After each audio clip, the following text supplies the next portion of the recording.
Penolakan pemberian gelar pahlawan nasional terhadap Presiden kedua RI, Soeharto, terus terjadi. Kali ini gerakan masyarakat Adili Soeharto menggelar aksi di depan Kementerian Kebudayaan Jakarta Pusat. Dalam aksinya mereka menuntut penghapusan nama Soeharto sebagai daftar calon pahlawan nasional. Peserta aksi menilai pernyataan Menteri Kebudayaan sekaligus Ketua Dewan Gelar Penghargaan dan Tanda Jasa Fadlizon atas pemenuhan syarat nama Soeharto dalam pemberian gelar pahlawan sangat melukai semangat reformasi yang telah diperjuangkan. Pertama, kami menuntut nama Soeharto itu dihapuskan dari usulan 40 nama yang sudah masuk dalam Dewan Gelar Tanda Jasa dan Tanda Kehormatan. Dan tuntutan yang kedua, kami mendesak pemberian gelar pahlawan ini harus jauh dari unsur politisasi. Artinya, pemberian gelar pahlawan juga harus dihindarkan dari unsur-unsur politik dan juga harus dapat diberikan kepada sosok-sosok yang kurang lebih tidak kontroversial. Sementara itu, Menteri Kebudayaan Fadlizon kembali memastikan 49 nama memenuhi syarat mendapatkan gelar pahlawan termasuk Soeharto. Soeharto dianggap memenuhi syarat usulan masyarakat dari tingkat kabupaten kota hingga provinsi.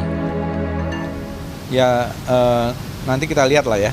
Untuk nama-nama itu memang semuanya seperti saya bilang itu memenuhi syarat. Ya, termasuk nama Presiden Soeharto itu sudah 2-3 kali bahkan diusulkan. Ya, dan juga beberapa nama lain, ada yang dari 2011, ada yang dari 2015, semuanya yang sudah memenuhi syarat. Usulan Soeharto dan 9 nama lain untuk mendapat gelar pahlawan rencananya akan diputuskan pemerintah sebelum Hari Pahlawan 10 November. Tim Liputan Kompas TV. Semakin ramai seruan penolakan Soeharto menjadi pahlawan nasional jelang Hari Pahlawan 10 November. Karena pemerintah bilang Soeharto memenuhi syarat mendapat gelar pahlawan nasional. Kita ulas bersama Wakil Koordinator Kontras yang juga perwakilan Gerakan Masyarakat Sipil Adili Soeharto, Andri Yunus. Selamat pagi Mas Andri. Pagi Mas Mario, pagi sahabat Kompas. Terima kasih sudah bergabung di Dialog Sapa Indonesia Pagi pada hari ini. Dan juga sudah bersama kita sebenarnya Ketua Umum Satkar Ulama Indonesia Idris Laena, tetapi masih bermasalah komunikasi. Nanti kita akan terhubung dengan beliau. Pertanyaan pertama saya ke Mas Andri terlebih dahulu. Mas Andri, bagaimana Anda melihat bahwa masyarakat sipil menguat, beberapa dialog diskusi dilakukan dalam beberapa hari ini untuk menolak Soeharto mendapatkan gelar pahlawan? Ada apa sebenarnya alasan itu dan apa kabar yang Anda sudah dengar di 10 November nanti? Apakah betul akan tetap dimasukkan Soeharto sebagai pahlawan nasional atau bagaimana? Baik Mas Mario, terima kasih sebelumnya. Kami mendapatkan memang informasi sebagaimana yang 2 atau 3 hari lalu disampaikan oleh Fadlizon bahwa hampir 40 nama telah memenuhi syarat untuk diberikan gelar anugerah pahlawan dan salah satunya adalah Soeharto. Mengenai kapan akan kemudian diberikan gelar dan apakah tanggal 10 akan disematkan gelar itu, kami belum mendapatkan informasi. Tapi yang pasti Mas Mario, sebelum kemudian tanggal 10 penolakan yang tidak hanya oleh Kontras, oleh Koalisi Gemas lakukan, itu telah berlangsung secara masif. Dan penolakan tersebut bukan dilakukan tanpa dasar, bukan hanya opini belaka, namun juga melihatkan bagaimana argumentasi yang kami sampaikan itu berdasarkan bukti-bukti dan bahkan fakta hukum. Misal dalam konteks bahwa Soeharto merupakan terduga penjahat kemanusiaan, pelaku pelanggaran berat hak asasi manusia, itu bisa kita lihat dari dokumen lembaga negara yang dikeluarkan oleh Komnas HAM pada tahun 2023, yang mana pada saat itu Komnas membentuk tim kajian pelanggaran HAM berat di era Soeharto. Setidaknya ada 9 kasus pelanggaran berat HAM. Ada peristiwa 6566 yang kemarin sayangnya disanggah oleh Fadlizon, yang menurut kami itu keluar dari tugas dan wewenang sebagai Dewan GTK, yang semestinya tidak ada urusannya dengan proses pro justisia atau penegakan hukum. Jadi ada kasus-kasus pelanggaran hak asasi manusia terjadi di era Soeharto dan sampai dengan saat ini tidak ada pengadilan untuk memberikan keadilan bagi keluarga korban, termasuk pemulihan terhadap para korban. Oke, bagaimana Anda melihat bahwa ada alasan atau pendapat yang pro bilang semua manusia pasti punya kesalahan lah, tapi mereka punya jasa besar bagi Indonesia sebenarnya. Menurut Anda seperti itu atau bagaimana? Mas Mario, Ya. menurut kami adanya korban jiwa selama era Orde Baru berkuasa dan dalam konteks pelanggaran hak asasi manusia itu tidak bisa dibandingkan dengan jasa apapun. Korban harus diberikan keadilan dulu, faktanya harus diungkap di pengadilan, dan kemudian negara menjamin tidak terjadinya peristiwa serupa. Saya rasa itu lebih substantif ketimbang kemudian menyematkan Soeharto sebagai pahlawan begitu. Jadi tidak bisa disandingkan antara jasa yang dia lakukan dengan pelanggaran hak asasi manusia yang tidak pernah diselesaikan, diseriusi oleh negara hingga saat ini. Oke. Sebelum saya lanjut, Mas Andri, Ketua Umum Satkar Ulama Indonesia Idris Laena sudah bergabung kembali bersama kita. Pak Idris, selamat pagi. Assalamualaikum Pak Idris. Ya, selamat pagi. Selamat pagi, Mas. Terima kasih Pak Idris. Ini sudah bergabung juga bersama kita Mas Andri Yunus, Wakil Koordinator Kontras yang juga perwakilan Gerakan Masyarakat Sipil Adili Soeharto. Pak Idris, saya tadi sudah berbincang dengan Mas Andri yang di mana teman-teman koalisi ini menolak betul pengusulan gelar pahlawan bagi Pak Harto. Menurut Anda, kalau Anda ada di pihak mana? Setuju Pak Harto diberikan gelar pahlawan atau sebenarnya tidak? Oke, jelas sangat setuju ya. Sangat Saya setuju kira untuk ini- memberikan gelar ya. maksudnya? Sangat setuju pemberian gelar. Oke. Kenapa? Jadi begini. Pertama kita harus tahu duduk persoalan dulu mengenai masalah Pak Harto ini. Ya. Jadi betul ya bahwa Pak Harto ini beberapa kali diajukan permohonan untuk diberikan gelar pahlawan nasional. Ya. Namun ya saya ingin memberikan urut-urutannya. Persoalan utama yang selama ini kita hadapi memang karena adanya TAP MPR nomor 11. TAP MPR nomor 11 itu yang mengatur tentang pemerintahan yang bersih dan bebas KKN. Ya. Jadi itu yang menghambat Pak Harto selama ini. Nah, tetapi harus kita ingat bahwa TAP MPR nomor 1 telah sudah menghapus itu. TAP MPR itu nomor 1 telah mengatur bahwa ada 6 TAP, 6 kategori TAP. TAP yang dinyatakan tidak berlaku, TAP dinyatakan masih berlaku, tapi ada juga TAP MPR yang dinyatakan apabila sudah dibentuk undang-undangnya, maka dengan sendirinya TAP MPR nomor 11 itu sudah tidak berlaku lagi. TAP MPR nomor 11 memang betul menyebutkan nama Presiden Soeharto, mantan Presiden Soeharto. Tetapi ketika TAP MPR nomor 1 diterbitkan yang menyatakan jika sudah dibentuk undang-undangnya, maka dengan sendirinya TAP MPR nomor 11 sudah tidak berlaku. Yang berlaku sekarang adalah TAP MPR, ada 4 undang-undang yang mengatur tentang mengenai pemberantasan korupsi, kolusi dan seterusnya. Termasuk tentu KPK misalkan. Nah, jadi itu yang menghambat sekian lama. Ya. Nah, yang kedua, masalah Pak Harto ini harus tahu kita. Harus tahu sejarah. Beliau sudah pernah diadili, sudah pernah dilakukan pemeriksaan, dan beliau melaksanakan layaknya sebagai warga negara Republik Indonesia. Sudah selesai. Ketika itu Kejaksaan Agung telah menerbitkan SKP 3, Surat Keterangan Pemberhentian Penyelidikan. Sebagai warga negara, semua sudah dilakukan oleh Pak Harto. Jadi tidak ada lagi yang bisa menghambat. Kemudian tahun 2024 yang lalu, saya Ketua Fraksi Golkar MPR Republik Indonesia. Ya. Saya saat itu kami mengajukan surat kepada MPR minta keterangan. Di mana status Presiden Soeharto, kemudian Bung Karno, kemudian Abdurrahman Wahid, tiga-tiganya clear, sudah diberikan surat oleh MPR Republik Indonesia bahwa ketiga-tiganya sudah selesai dilaksanakan. Artinya tidak ada lagi secara kendala administratif maupun secara hukum. Mengenai apa yang diributkan ini kan soal katanya melanggar HAM. Saya selalu menantang siapapun. Yang tunjukkan kepada saya institusi apa yang punya otoritas untuk menentukan seseorang melanggar HAM atau tidak, baik internasional maupun nasional, yang pernah menerbitkan keputusan tentang Pak Harto sebagai pelanggar HAM. Tidak ada. Semua karena katanya oleh seseorang, oleh kemudian LSM, oleh lembaga-lembaga. saya ingin mengatakan bangsa kita ini bangsa pemaaf. Kita jangan menjadi bangsa pendendam. Oke, Bangsa kita sudah seharusnya. Pak Idris, oke, kita itu kita harus berpikir bagaimana menyatukan anak bangsa kita. Oke, Pak Idris, Kira-kira begitu. itu salah Terima satu kasih. untuk yang HAM, tapi yang soal korupsi seperti yang tadi disampaikan oleh Mas Andri, saya akan bacakan. Merujuk laporan Transparansi Internasional pada 2004, Pak Harto ditempatkan sebagai pemimpin paling korup di dunia dengan estimasi penggelapan dana publik mencapai 15 miliar sampai 35 miliar dolar AS. Menurut Anda ini pun juga tidak terbukti walaupun sudah ada laporan Transparansi Internasional ini? Tidak ada. Tidak pernah bisa menjadi hukuman. Jadi kalau hanya lembaga ini, lembaga itu, dan seterusnya, ketika tidak ada putusan yang mengikat, putusan mengikat oleh otoritas hak untuk menerbitkan itu, yang menentukan itu, saya kira kita tidak bisa. Kita ingat masa Pak Harto, Pak Bung Karno. Bung Karno juga mengalami hal yang sama. Sebagai pahlawan nasional, beliau mengabdi memerdekakan bangsa ini juga ditolak.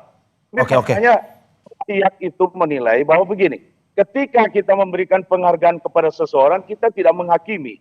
Kita menentukan seseorang diberikan penghargaan atau tidak, jika ternyata kontribusinya, pengabdiannya lebih besar dibanding, saya kira siapapun yang di dunia ini tidak melakukan kesalahan. Oke, saya ke Mas Andri. Pengabdiannya lebih besar Oke, Pak Idris. kesalahannya, kenapa tidak begitu? Oke, Pak Idris. Jadi harus kita berikan penghargaan. Oke, Pak Idris, saya ke Mas Andri untuk menanggapi apa yang Anda sampaikan bahwa tidak ada lembaga yang menentukan atau memberikan legitimasi yang secara jelas. Satu, soal pelanggaran HAM, dua juga soal korupsi. Menurut Anda bagaimana? Ya Mas Aryo, begini, pertama saya ingin komentari dulu mengenai TAP MPR 11 yang menyebutkan secara eksplisit soal KKN. Dalam catatan dan penelaahan kami, TAP MPR 11 itu tetap berlaku dengan sampai terbentuknya undang-undang, dan berdasarkan hasil pengecekan kami dalam rapat dalam risalah sidang paripurna MPR 2019-2024 itu TAP MPR tidak pernah dicabut karena memang berdasarkan peraturan MPR nomor 1 2019, MPR tidak lagi memiliki kewenangan apapun yang dapat menghapus pertanggungjawaban hukum seseorang. Jadi TAP MPR itu masih berlaku, artinya secara moral dan substantif itu harus dilaksanakan. Yang mana berarti bahwa mandat mengenai segera diselesaikannya persoalan korupsi, kolusi dan nepotisme itu harus terus dilakukan sampai kemudian itu selesai. Itu yang pertama. Lalu yang kedua, saya tadi sudah singgung di awal Pak Idris, bahwa saat ini belum ada putusan yang berkekuatan hukum tetap yang menyatakan bahwa Soeharto sebagai pelanggaran HAM. Itu semestinya negara itu menindaklanjuti tim kajian Komnas HAM soal pelanggaran HAM berat di era Soeharto. Ada 9 kasus yang sampai saat ini tidak ditindaklanjuti oleh negara, oleh Komnas HAM, Kejaksaan, dan seterusnya. Dan itu kemudian terjadi karena ada impunitas. Bagaimana terduga pelanggar hak asasi manusia duduk dalam pemerintah atau kekuasaan, hingga kemudian membuat pengadilan HAM itu menjadi tidak terlaksana. Artinya kami menyayangkan sebetulnya mengapa kemudian hal paling substantif menurut kami mengenai penyelesaian proses pelanggaran HAM itu tidak diselesaikan, dan justru di tengah situasi seperti ini memaksakan Soeharto yang diduga sebagai pelanggar hak asasi manusia yang berat itu diberikan gelar pahlawan. Oke, Anda mau bilang bahwa sebenarnya walaupun tidak ada legitimasinya, tapi kejadiannya ada, begitu ya? Betul, fakta hukumnya ada, Mas Mario. Ya. Oke, saya ke Pak Idris. Pak Idris masih tergabung bersama kita ya? Ya. Pak Idris, seperti yang dikatakan oleh Mas Andri, oke, walaupun tidak legitimasi, tapi kejadian Anda dilihat dari bagaimana beberapa aksi. Salah satunya ini aksi Kamisan yang terus-menerus terjadi di depan istana.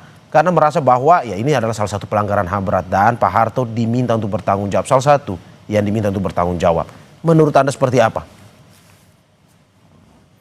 Ya, jadi Mas Andri, saya luruskan ya.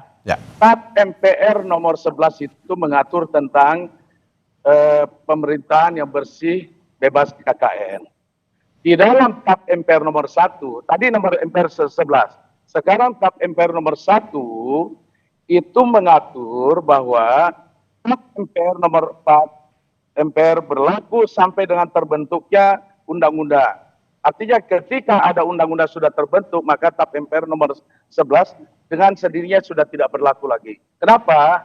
Karena sudah ada 4 undang-undang yang terbit setelah itu. Oke, itu pertama. Kemudian kami 2024, kami itu termasuk saya sebagai ketua fraksi, karena yang menandatangani suratnya saya, meminta kepada MPR penjelasan terkait tahap ini. Tahap MPR, ya. Nomor 11 ini. Penjelasannya adalah ditandatangani oleh semua fraksi di MPR Republik pada saat itu yang mengatakan bahwa mengenai persoalan Pak Harto ini sudah selesai. Jadi secara administratif, hukum sudah selesai dilaksanakan. Itu penjelasannya. Nah, yang kedua, saya mengatakan banyak sekali lembur mengatakan Pak Harto melanggar HAM. Ya. Tetapi kita tidak bisa menjustifikasi seseorang karena katanya, karena lembaga, karena organisasi. Tetapi kita harus betul-betul berdasarkan lembaga yang punya otoritas untuk itu. Ada HAM internasional. Kita tahu misalkan presiden yang melakukan pelanggaran itu diadili di Den Haag. Tetapi tidak pernah. Karena kenapa? Memang tidak ada pelanggaran yang terlalu serius untuk kemudian harus dibawa ke sana. Itu pertama. Yang kedua, ini yang saya ingin katakan. Tidak ada satu putusan di dalam negeri maupun di luar negeri yang pernah memutuskan mengenai terkait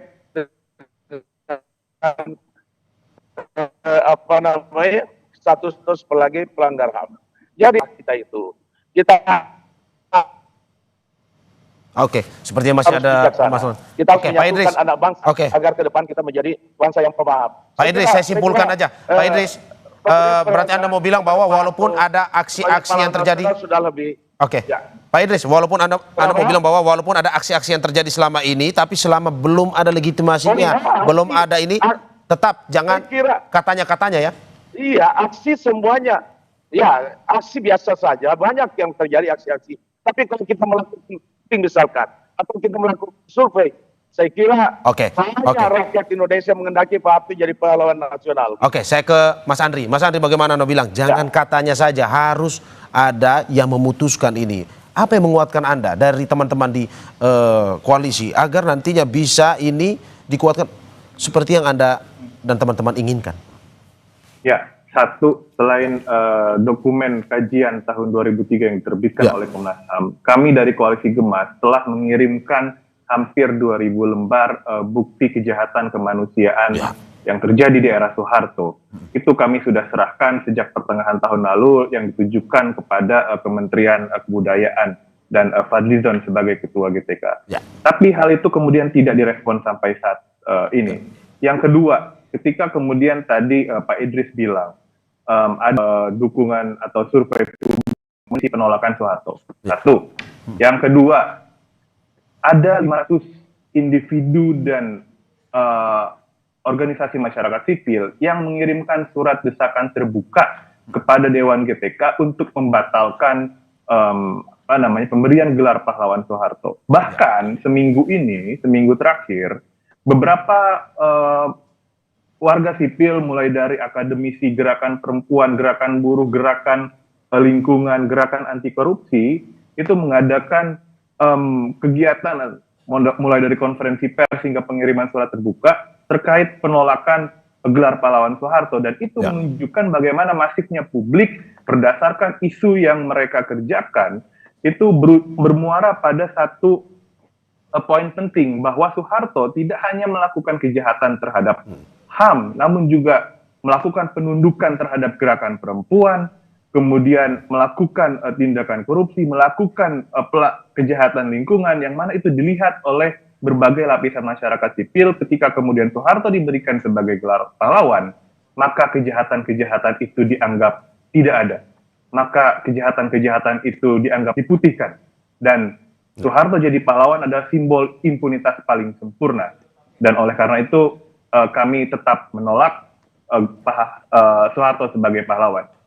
Oke, Anda mau bilang bahwa sebenarnya Soeharto tokoh penting, tapi untuk pahlawan tunggu dulu sebenarnya. Bagi kami bukan pahlawan Soeharto. Oke, saya ke Pak Idris kembali. Pak Idris, bahwa selain survei dari Mas Andri juga, ini ada petisi-petisi yang muncul bahwa suara masyarakat yang menolak Pak Harto diberikan gelar pahlawan. Ada juga petisi-petisi masyarakat, kesaksian masyarakat ini. Bagaimana Anda melihatnya juga? Ya, begini, kalau bicara pro kontra itu biasa. Ya. Tapi saya baru mendarat ya dari luar negeri, dari umroh.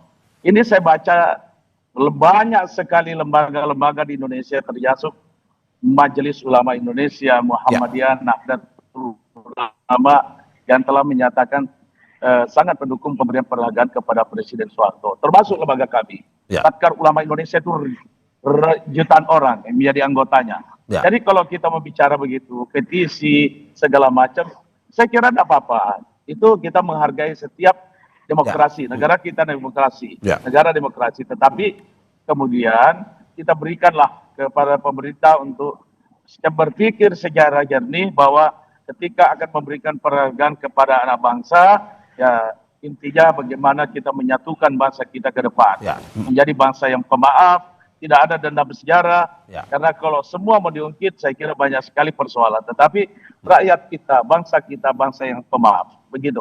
Oke, saya kembali ke Mas Andri. Mas Andri, kalau memang pada akhirnya tanggal 10 November ya kalau tidak salah, Pak Harto ini, jika nantinya diberikan gelar pahlawan, apa yang akan dilakukan oleh koalisi? Ya, tentu kami akan melakukan penelaahan, Mas Mario. Perlu kami sampaikan bahwa kami menilai ada ketidakkonsistenan sebetulnya selama proses pemberian gelar pahlawan ini dilakukan oleh pemerintah, mulai dari tahap pengajuan dari daerah sampai kemudian ke tingkat pusat. Misal, klaim bahwa Soeharto diusulkan oleh pemerintah Jawa Tengah. Kami menemukan pernyataan media Gubernur Ahmad Lutfi pada medio April menyebut bahwa tidak mengetahui soal usulan mengusulkan Soeharto sebagai pahlawan dari Provinsi Jawa Tengah. Itu satu. Yang kedua, menurut kami mengenai syarat. Bagaimana kemudian syarat umum dan khusus yang diatur dalam pasal 24 Undang-Undang GTK, ada beberapa yang tidak dipenuhi. Satu, mengenai memiliki integritas moral dan keteladanan. Menurut kami tidak ada. Keduanya dipenuhi oleh Soeharto. Kemudian syarat mengenai berkelakuan baik.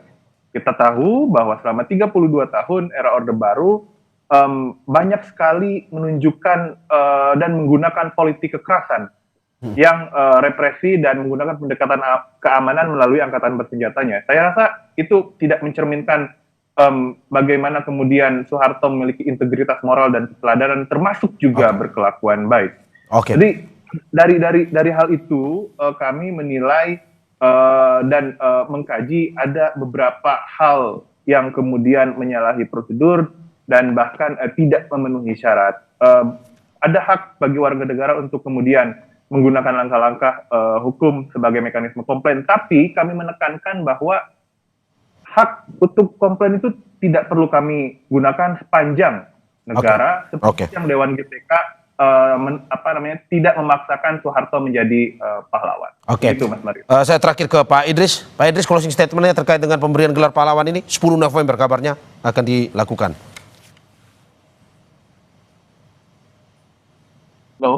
Halo Pak Idris, singkat saja Pak Idris. Terakhir closing statementnya terkait dengan pemberian gelar pahlawan untuk Pak Harto ini.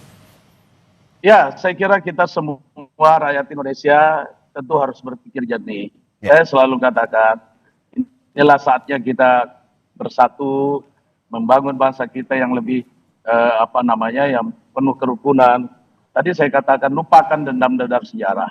Terlalu prematur kalau tadi disebutkan semua apa yang disampaikan tentang Pak Harto. 32 tahun pemerintahan Pak Harto, kalau mau dihitung kebaikannya jauh lebih banyak dibandingkan apa yang disampaikan tadi. Saya kira kita harus jernih, sekali lagi jernih berpikir bahwa kita bangsa yang besar adalah menghargai jasa-jasa para pahlawan. Ya, terima kasih atas apa yang disampaikan. Ini menjadi terus diskursus bersama dan semoga kita harapkan ya nanti akan ada jalan tengah bagi ya topik yang kita sedang bahas ini, pemberian gelar bagi Presiden kedua Republik Indonesia Soeharto. Terima kasih Wakil Koordinator Kontras yang juga perwakilan Gerakan Masyarakat Sipil Adili Soeharto, Andri Yunus, dan Ketua Umum Satkar Ulama Indonesia, Idris Laena. Terima kasih Bapak-Bapak, sehat selalu. Terima kasih. Ya, assalamualaikum.